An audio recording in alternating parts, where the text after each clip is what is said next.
सुबह 10 बजे से लेकर 11 बजे के बीच में उपस्थित हूँ आप सबके सामने। आज जिनकी कुंडली लेकर के आया हूँ इनका नाम विनय है और ये कुंडली आई है मेरे पास महाराष्ट्र मुंबई से। शुरू करते हैं आज का कार्यक्रम। कहीं नहीं जाना है, बिल्कुल बन के रहिएगा। मैंने जो धन्यवाद और नमस्कार वाला कार्यक्रम बनाया है उसे जाकर के अवश्य देखिएगा पूरा। और शुरू करते हैं आज का कार्यक्रम। पर कार्यक्रम शुरू करने से पहले और कुंडली पे आने से पहले आपको मैं बताऊंगा मनुस्मृति की बात। भगवान मनु ने स्मृति ग्रंथ अपने मनुस्मृति में ब्राह्मण, क्षत्रिय, वैश्य और शूद्र में से सबसे पहले अपने मुख से ब्राह्मणों को जन्म दिया या ब्राह्मणों की सृष्टि की। ब्राह्मणों के पास वेद शास्त्र दिया, क्षत्रियों के पास शस्त्र दिया, वैश्यों के पास भूमि दिया और शूद्रों के पास सेवा का भाव दिया, है ना। अब जरा इसको समझने की बारी है। यज्ञ में जो हविष्य डाला जाता है वो दो तरीके से, हव्य और कव्य। जो पितरों को दिया जाता है उसे कव्य कहा जाता है और जो देवताओं को समर्पित किया जाता है उसे हव्य कहा जाता है। इन दोनों को देवताओं तक और पितरों तक पहुंचाने के लिए यज्ञ में मंत्रोच्चारण किया जाता है और वो ब्राह्मणों के द्वारा किया जाता है। क्योंकि उनके पास वेद शास्त्र है, इस वजह से ब्राह्मणों को भगवान मनु ने इस यज्ञ का कर्ता धर्ता बनाया था। जो भी जैसे होता है सामान्यतया सबसे प्रमुख धर्मों में से सबसे प्रमुख धर्म है यज्ञ का कृत्य करना, है ना। तो यज्ञ कृत्य कौन करवाएगा? ब्राह्मण वेद मंत्र का उच्चारण करे।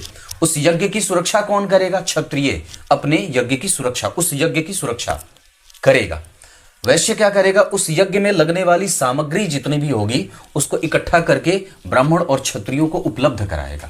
और वैश्य के बाद शूद्र उस यज्ञ में होने वाले जितने भी कृत्य होंगे, शारीरिक रूप से जितना भी होगा वो सब शूद्र करेंगे। इसमें आप जरा विचार करके देखें तो एक जो मटका है उसके बनने से लेकर के उसके इस्तेमाल होने तक कहीं पे भी किसी की न तो उपयोगिता कम है और न तो किसी की उपयोगिता ज्यादा है। आपने देखा होगा हमारे यहां बिहार में छठ पर्व होता है कार्तिक माह में। उसमें जो परोसा जाता है भगवान सूर्य को अर्घ देने के लिए, जो सूप बनता है, सूप वो बांस की डली का बनता है, बांस का बनता है। और उस अर्घ के समय जब उनको अर्घ दिया जाता है तो ब्राह्मण के द्वारा अर्घ स्वरूप मंत्र पढ़ा जाता है जल में खड़े होकर के। यज्ञ हुआ ये कि आपने कोई भी धार्मिक या मांगलिक कृत्य किया, ठीक है, पर उसमें आवश्यक जो सामग्री है वो बन के कहां से आई है? वो किसी शूद्र के द्वारा ही बना करके लाया जाता है। उसको वहां तक पहुंचाने का काम कौन करता है? कोई वैश्य करता है, जो व्यवसायिक है, जो ट्रांसपोर्टर है। और उसको इस्तेमाल कौन करता है? उसको इस्तेमाल करता है क्षत्रिय। सभी जाति के लोग इस्तेमाल करते हैं। ब्राह्मण भी छठ वर्ग में पूजा करते हैं। और मंत्र कौन पढ़ता है? मंत्र पढ़ता है ब्राह्मण। पर सबू और सभी ब्राह्मण नहीं पढ़ते। जिसको वेद शास्त्र का और पुराणों का और वेद के अंगों का ज्ञान है वही मंत्र ही पढ़ता है। जो शास्त्र से युक्त जीवन जीता है वही मंत्र पढ़ता है। जिसके संपूर्ण संस्कार यथोचित हुए हैं वही मंत्र पढ़ने के योग्य है। ब्राह्मण में भी अगर कोई ब्राह्मण अपनी उत्कृष्टता अपने कर्मों से नहीं दिखा रहा है तो निसंदेह उसका मुख देखना भी पाप हो जाता है। जो व्यक्ति यज्ञोपवीत से युक्त नहीं है ब्राह्मण होकर के, ब्राह्मण क्षत्रिय वैश्य सबको यज्ञोपवीत पहना है। तिलक धारण ब्राह्मण क्षत्रिय वैश्य शूद्र सबको करना है। मस्तक पे चुटिया सभी वर्णों के लोगों को करना है। ऐसा आवश्यक है और निश्चित रूप से यह हमारे शास्त्र की बात है। अगर हमने इसे छोड़ा है इसी वजह से हम छिछले हो गए हैं। अब आइए आपको कुंडली पे लेके आता हूं। भाद्रपद माह में इनका जन्म हुआ है, दक्षिणायन में कृष्ण पक्ष के षष्ठमी तिथि को जन्म हुआ है। व्यक्ति सुंदर है। भाद्रपद माह में जन्मे होने के कारण एकदम बिल्कुल स्पष्ट और पुष्ट शरीर को धारण करने वाला। कृष्ण पक्ष में जन्मे हैं, इस वजह से कभी कभी कपटपूर्ण बातें करेंगे, कभी कभी मजबूती से हैरिश भी करेंगे। जबरदस्त बात करने वाला, जोरदार, चिल्ला करके। दक्षिणायन में जन्मे हैं, इस वजह से हड्डी और पेट की समस्याएं बनी रहेंगी। कृष्ण पक्ष के मंगलवार को जन्मे हैं, इस वजह से यहां भी उग्रता और व्यग्रता के साथ साथ सवालिया व्यक्ति होता है। इसके अतिरिक्त कृतिका नक्षत्र, वज्र योग और गौर करण, वैश्य वर्ण और राक्षस गण जल क्रीड़ा करने वाला, जल प्रिय होने वाला, तकनीक को समझने वाला, कृतिका नक्षत्र की बात बोल रहा हूं, सरकार से संपर्क में होने वाला, अर्ध सरकारी काम करने वाला। और कृतिका नक्षत्र में जन्मे होने से व्यक्ति सर्वांगीण होने की पूरी कोशिश करता है। उसको अपने बुद्धि पे काम करने की आवश्यकता है, अपने आप को और भी ज्यादा गंभीर बनाने की आवश्यकता है, खुद के ऊपर काम करने की आवश्यकता है। वज्र योग में जन्मे होने से वज्र की भांति होता है, कभी भी कोई तकलीफ आसानी से झेल लेता है। परिवार से दूर रहना हो, किसी भी प्रकार का कोई शारीरिक कष्ट हो, मानसिक कष्ट हो, व्यक्ति आराम से झेल लेगा और अपने आप को हमेशा ही ट्रेंड करता रहता है भविष्य में आने वाली चुनौतियों को लेकर के।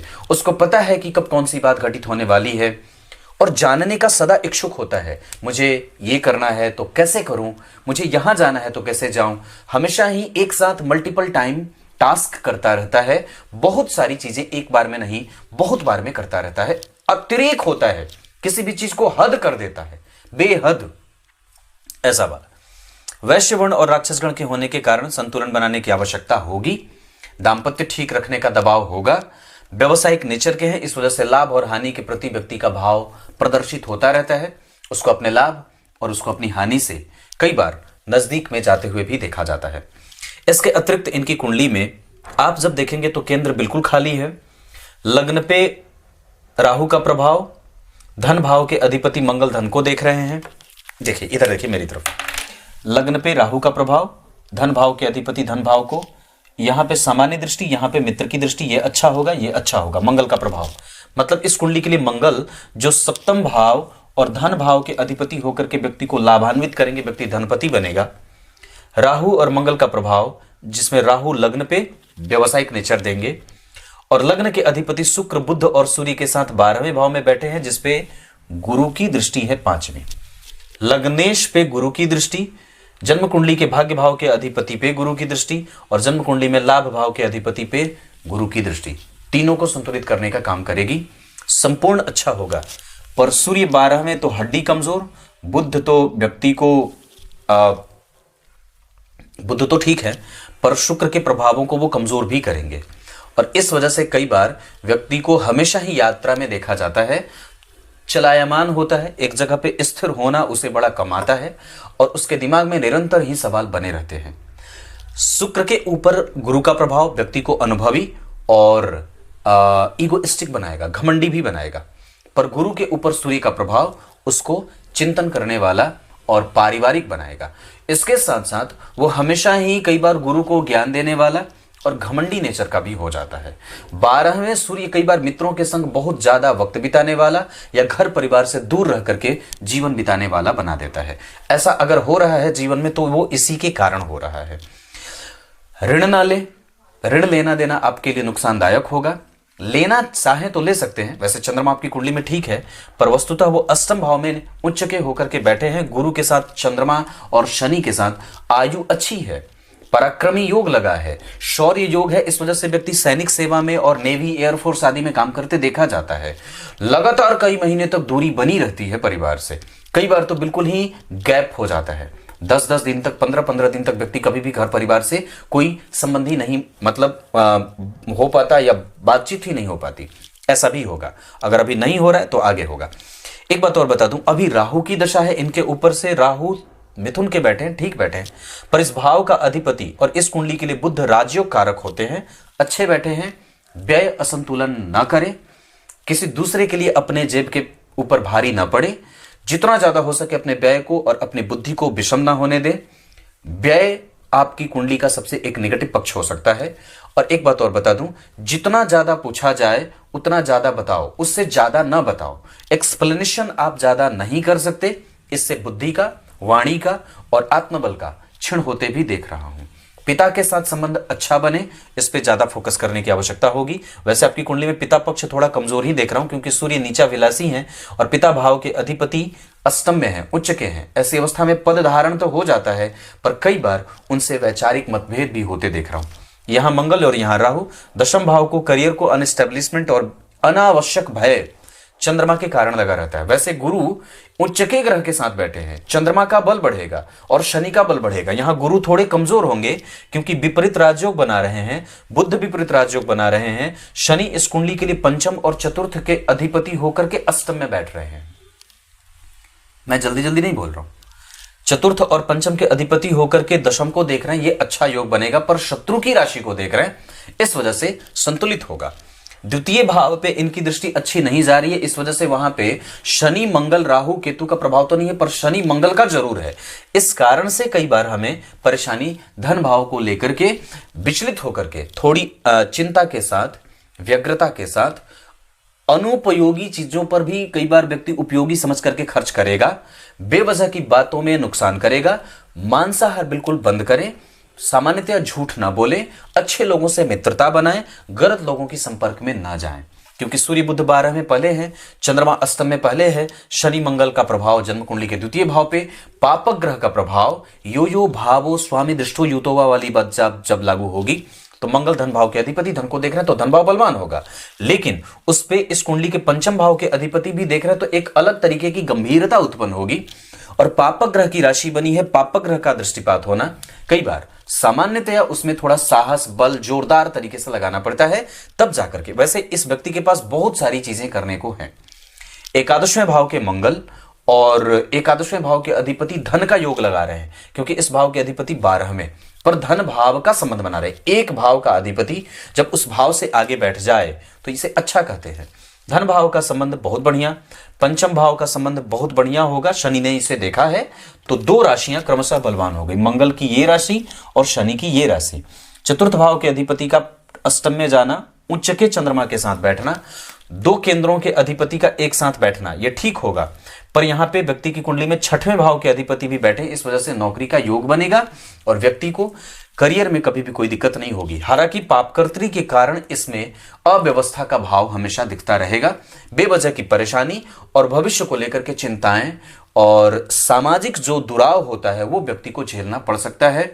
जो सोशल स्टेटस होता है उसको आप थोड़ा सा कमजोर समझ सकते हैं, या कई बार व्यक्ति सामाजिक उतना नहीं होता, घर में ही थोड़ा अकेलेपन के भाव से ग्रसित होता है। कारण है आपकी कुंडली में जो चतुर्थ स्थान है इसका अधिपति अष्टम में, इस वजह से कई बार व्यक्ति घर होते हुए भी घर पे नहीं रहता है, घर से दूर रहता है, यात्रा में रहता है, बेवजह की चीजों पे परेशानी बनी रहती है। मांसपेशियों में थकान, दर्द की समस्या, हड्डी का दर्द, पेट की परेशानी, नेत्रों में समस्याएं, ये एक आम बात होगी इस कुंडली के लिए। अगर ऐसी कोई बात है तो शहद का इस्तेमाल, सूर्य को अर्घ, भगवान सूर्य के 12 नामों से उनको प्रणाम करना, 12 बार उन्हें साक्षात दंडवत करना, प्रणाम करना, और आदित्य हृदय स्तोत्र का श्रवण करना बैठ करके, घी का दीपक जला करके अपने पूर्वजों को याद करना, और बजरंग बली के हनुमान चालीसा का 3 बार प्रत्येक दिन पाठ, ये इस कुंडली के लिए बहुत ही ज्यादा लाभदायक होगा।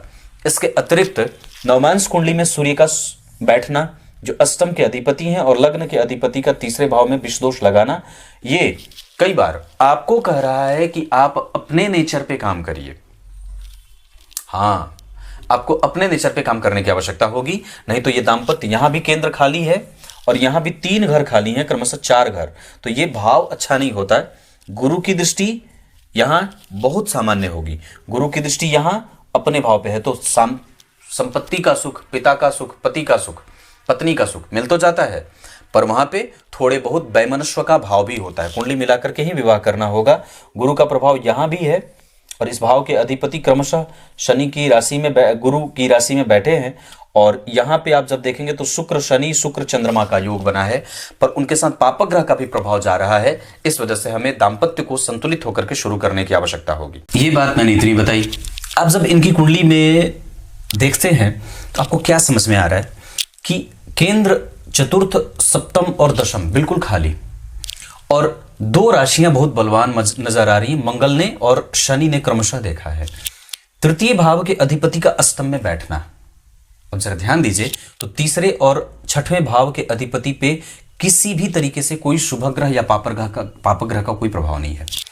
तृतीय भाव के अधिपति जब अष्टम में बैठेंगे तो आपको अब पराक्रमी बनाएंगे, और वस्तुतः वो बनाने के लिए ऐसा नहीं, उन्होंने कसम को नहीं खाई है कि मैं इस जातक को मेहनत ही बनाऊंगा, नहीं, आपको मेहनत करनी पड़ेगी, क्योंकि अब यहां पे इस भाव से जब आप देखते हैं तो इस भाव का अधिपति षडाष्टक में है, शकट योग में है।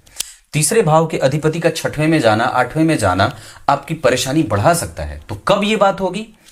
क्योंकि इस कुंडली के लिए गुरु बहुत अच्छे भाव के अधिपति नहीं होते हैं, पापक भाव के अधिपति पापी ग्रह के रूप में उपस्थित होंगे।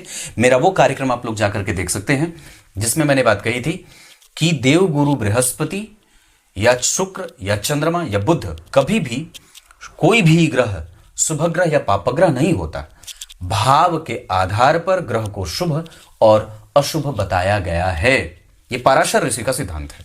तो कहने का तात्पर्य है कि यहां देवगुरु बृहस्पति की दशा में जातक को पेट से, मेहनत से, ऑब्स्टेकल कितने भी तरह के आ सकते हैं, उसके घर परिवार में मतभेद, दुश्मन बनना, धन की हानि, ऋण में जाना, धन का नुकसान आदि आदि चीजें देखी जा सकती हैं। पर इसके अतिरिक्त नैसर्गिक रूप से गुरु शुक्र को देखेंगे तो अनुभवी बनाएंगे, गुरु बुध को देखेंगे तो भगवत भक्त बनाएंगे, पाठ को समझने वाला, उसकी मेमोरी बड़ी अच्छी हो, सवालिया हो, बचपना कभी खत्म ना हो, और गंभीरता गुरु और सूर्य के कारण व्यक्ति नैतिक तत्वों का जिम्मेदार होता है। इन सबके अतिरिक्त 55वें वर्ष में व्यक्ति को भयंकर कष्ट झेलने की आवश्यकता पड़ती है या आवश्यक हो जाता है, वो हो जाता है।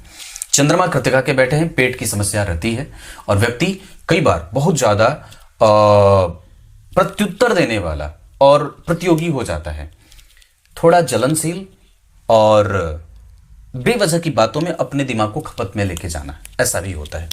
धन भाव ठीक है, लग्न कमजोर हो रहा है, हालांकि इस पे अगर गुरु की दृष्टि नहीं पड़ती तो और भी कमजोर हो जाता, और व्यक्ति को नौकरी भी नहीं मिलती अगर गुरु की दृष्टि उस पे नहीं पड़ती तो। अगर गुरु और शनि यहां नहीं बैठे होते तो व्यक्ति को पैतृक संपत्ति का लाभ नहीं मिलता, और अगर चंद्रमा यहां जन्म कुंडली में 8वें भाव में नहीं बैठे होते उच्च के, तो व्यक्ति शौर्य योग में नहीं जाता, और तब व्यक्ति को और भी ज्यादा मेहनती नहीं बनते देखा जा सकता था, वो मेहनती फिर नहीं होता। पराक्रम भाव के अधिपति मेहनत बढ़ाएंगे, इस वजह से इस दशा काल में आपको सावधान होना पड़ेगा। चतुर्थ और पंचम के अधिपति आपको संतति का सुख देते रहेंगे, फिर भी घर परिवार से दूर रहने का योग हमेशा ही बना रहेगा। 6वें भाव के अधिपति जन्म कुंडली में गुरु विपरीत राजयोग बनाएंगे, धन हानि न हो, पेट की समस्या ना हो, भोजन बिल्कुल शुद्ध करें, मसाला बिल्कुल बंद करें, नॉनवेज खाना बंद करें। हाँ, आप लोगों को एक बात बताता हूँ, कल रात मेरी बात हो रही थी 10 बजे रात्रि में या करीब 9 बजे के करीब में। बिहार के पटना की कुंडली थी, उनको संतति नहीं हो रही थी, दोनों पति पत्नी साथ में मुझसे बात कर रहे थे रात्रि में। तो पति जो थे वो मांसाहार नहीं खाते थे, नहीं करते थे, पर पत्नी खाती थी। तो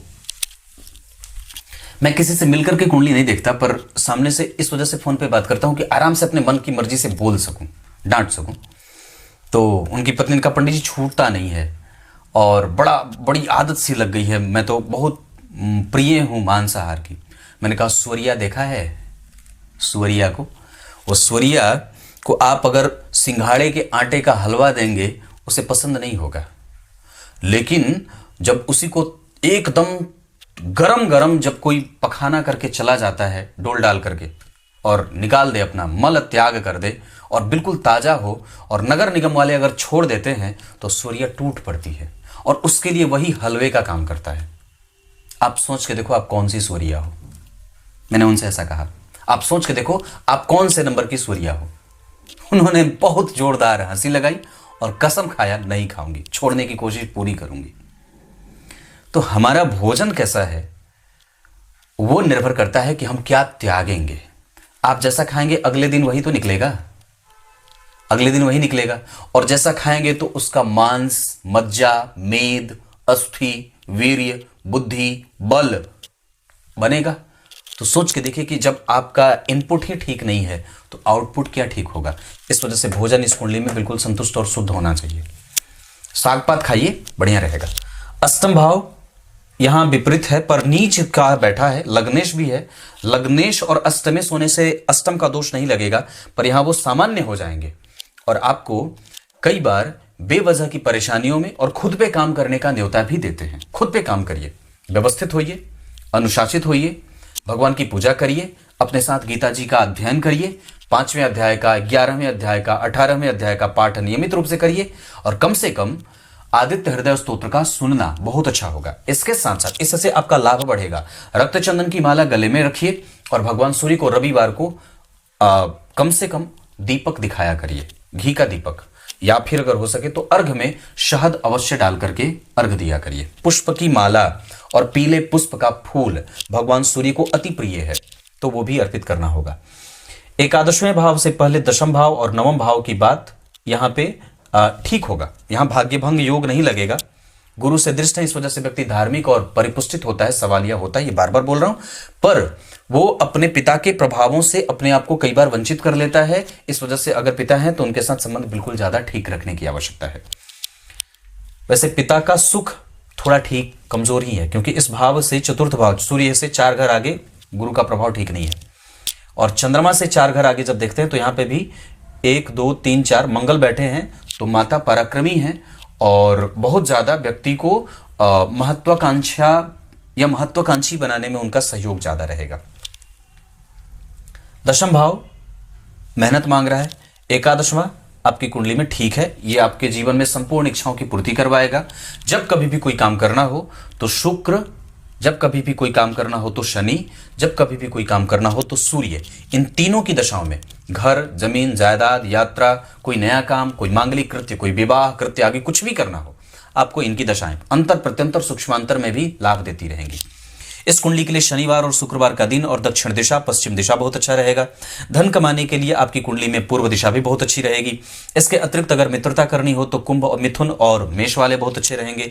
स्त्रियां जिससे आप विवाह कर सकते हैं, जातिकाएं, उसमें कन्या और वृषभ के साथ साथ मकर राशि के साथ कुंभ और मिथुन, ये सारी राशियां अच्छी रहेंगी।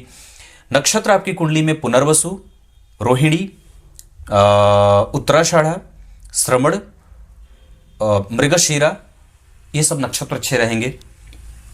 अंक आपकी कुंडली के लिए 5 बहुत अच्छा रहेगा और 9 भी बहुत अच्छा है। ये आपकी कुंडली है। दशमांश कुंडली में सैनिक सेवा में जाते हुए देख रहा हूं, शुक्र धन भाव देंगे। शनि राहु चंद्रमा मेहनत करवा करके, ऐसे बैठे बैठे आपको कभी भी धन मिलने वाला नहीं है, मेहनत हमेशा करनी होगी। गुरु मंगल की कन्विंसिंग कैपेसिटी अच्छी है। प्रमोशन वगैरह का योग सूर्य देते रहेंगे, इस वजह से आपकी कुंडली में प्रमोशन का एक योग 2033 में, एक योग 2026 में मिल रहा है और एक बहुत अच्छा योग अभी इस साल सितंबर में भी है। आपकी कुंडली अच्छी है। बाहर रहिए, संतुष्ट रहेंगे। जितना ज्यादा हो सके आपकी कुंडली में ऋण वगैरह मत लीजिएगा। कोशिश करिएगा अपने पास जो इकट्ठा धन है उसी से काम किसी भी तरीके से चलाया जाए। देना आपके लिए बिल्कुल ही नुकसानदायक ही होगा, देना तो बिल्कुल भी नहीं है। वैसे आपकी कुंडली में मंगल और शनि और धन भाव, एकादशवां, नवम भाव ये ठीक बना है, इस वजह से आपको कई जगह से धन मिलता रहेगा। एक बात बता दूं, धन के लिए ये कुंडली कभी कमजोर नहीं है। चंद्रमा ठीक है, धन भाव ठीक है, पंचम ठीक है, एकादशवां ठीक है, राहु है, इस वजह से लग्न पे आपको कंफ्यूज भी करता रहेगा। शनि मंगल राहु केतु का प्रभाव पंचम भाव पे है, इस वजह से आपको सावधानी बरतनी होगी। प्रेम देना होगा और प्रेम आप देते नहीं है, दीजिए और लीजिए। आप में साहस की कमी देखी जाती है, कई बार आप डरपोक भी नजर आते हैं। कौन कितना परिणाम करेगा? मंगल बहुत अच्छे, उसके बाद बुध, उसके बाद शुक्र, उसके बाद गुरु, उसके बाद चंद्रमा, उसके बाद सूर्य, उसके बाद शनि। क्या बात कही? सबसे ज्यादा मंगल, उसके बाद बुध, उसके बाद शुक्र, उसके बाद गुरु, उसके बाद चंद्रमा, उसके बाद सूर्य, अंतिम में सबसे शनि।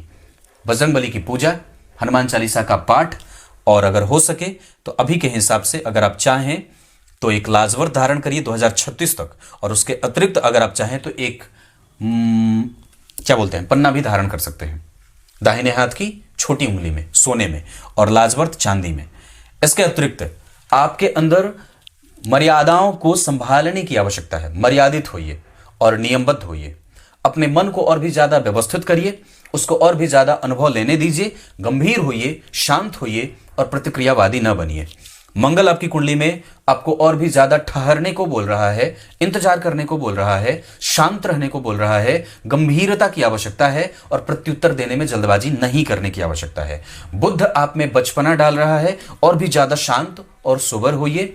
पसंद नापसंद को लेकर के कभी भी किसी में हस्तक्षेप ना करिए और सवाल बहुत ज्यादा ना करिए, खुद से उत्तर ढूंढने की कोशिश करिए। गुरु आपकी कुंडली में जिस स्थिति में बैठे हैं वो संपूर्ण है। आपके अंदर ज्ञान और समझने की शक्ति बहुत अच्छी है। चीजों को सही क्या है, गलत क्या है, ये आप बहुत अच्छे से जानते हैं, पर कई बार उस पर आपका जो प्रभाव होता है या कई बार आप उसके बारे में जो जजमेंट देते हैं वो थोड़ा टिपिकल होता है, तो उसको और भी ज्यादा क्लियर करिए। मैं मतलब कहने का अर्थ है कि जो चीज आपके सामने रखी जाए उसके बारे में और भी ज्यादा संतुलित होकर के उत्तर देने की आवश्यकता है। बहुत ज्यादा घबराहट से युक्त होकर के अपनी बात किसी के सामने न रखिए। आपकी कुंडली में शुक्र ठीक है, पर अभी उनको और भी ज़्यादा अनुभव की आवश्यकता है। आपका एक्सपीरियंस आपको कभी कभी नुकसान दे जाता है, उसको और भी ज़्यादा उसका लाभ लेना है तो अपने पीछे जो आपने कृत्य किए हैं, जो छोटे छोटे अनुभव आपने इकट्ठा किए हैं, उसको संग्रहित करिए, हो सके तो कॉपी पे लिखिए और निरंतर भगवान नाम के जप का स्मरण करिए। आदित्याय नमः, गजानना, गजानन जय गजानन जय गजानन, राधे कृष्ण राधे कृष्ण, राधे राधे राधे राधे, कृष्ण कृष्ण कृष्ण कृष्ण, जो भी बन पड़े निरंतर जपा करिए। कंसंट्रेशन बढ़ाने के लिए मैंने कहा था महापुरुषाय नमः, इस मंत्र का जप करिए। राहु और केतु और शनि में से शनि और राहु दोनों अच्छे हैं, त्रिकोण के राहु ठीक हैं, इस भाव का अधिपति स्वग्रही है। अगर ऐसा हो जाता कि एक कोई और शुभ ग्रह इनको देख लेता या दो कम से कम तो ठीक होता है। पेट की परेशानी आपको परेशान करेगी, केतु मानसिक कष्ट देंगे, वैसा मैं देख रहा हूं। वैसे राहु और केतु की दशाएं आपको परेशान ही कर रही हैं, घमंडी बनाती हैं, बेवजह की चिंताओं में डालने वाली बनाती हैं, बेवजह का सवाल बनाती हैं, दिमाग में व्यक्ति निकल ही नहीं पाता है, पचड़े में फंस जाता है और कोई ना कोई खतरा दिमाग में हमेशा बना रहता है, भविष्य को लेकर के, नौकरी को लेकर के, नौकरी को लेकर के, संतान को लेकर के, पुत्र पुत्रियों को लेकर के, पत्नी को लेकर के, माता पिता को लेकर के, भाइयों को लेकर के। वैसे आपकी कुंडली में बड़े भाई का सहयोग और छोटे भाई में से बड़े भाई का सहयोग ज्यादा अच्छा देख रहा हूं। माता ठीक है, उनके स्वास्थ्य पे और भी ज्यादा ध्यान देने की आवश्यकता होगी, पर वस्तुतः उनके पास आयु अच्छी है और वो पराक्रमी है, उनकी बात आपके लिए हमेशा ही मानने योग्य होंगी और पिता के साथ आपको संबंध ठीक रखना होगा। वैसे एक बात और बता दूं तो आपकी कुंडली में संतति का सुख मैं बहुत अच्छा देख रहा हूं। इसके अतिरिक्त आप सत्य बोलने वाले हैं, उसको और भी प्रकट करिए, मेहनती हैं और आपका कम्युनिकेशन बहुत अच्छा है, आप इसको और भी ज्यादा धार दे सकते हैं। इसके अतिरिक्त आपकी कुंडली में कोई कमजोरी मैं नहीं देख रहा। 52वें वर्ष को याद रखिएगा। अभी आपकी कुंडली में बुध की दशा, मंगल की दशा कमजोर जाएगी, बुध की दशा अच्छी जाएगी और शनि की दशा को और भी बल देने के लिए राहु की दशा, उसके बाद गुरु आएंगे, उसके बाद शनि आएंगे। तो इस वजह से मैंने जो कहा है, जैसे बजरंगबली की पूजा, लाजवर धारण करना, आप चाहें तो शुक्ल पक्ष की चतुर्थी तिथि शुरू कर सकते हैं। कोई विशेष मंत्र अगर हो सके जिसमें से ओम आदित्याय नमः का जप करना हो सकता है, गणेश जी के किसी मंत्र का जप करना हो सकता है, या फिर आप चाहें तो सुंदरकांड का पाठ, ये सब आपके लिए बड़ा लाभदायक होगा। गीता जी का पाठ मैंने कहा है, उसको जरूर ही शामिल करिए, आप कहीं भी उसे पढ़ सकते हैं। तब तक के लिए बहुत बहुत नमस्कार।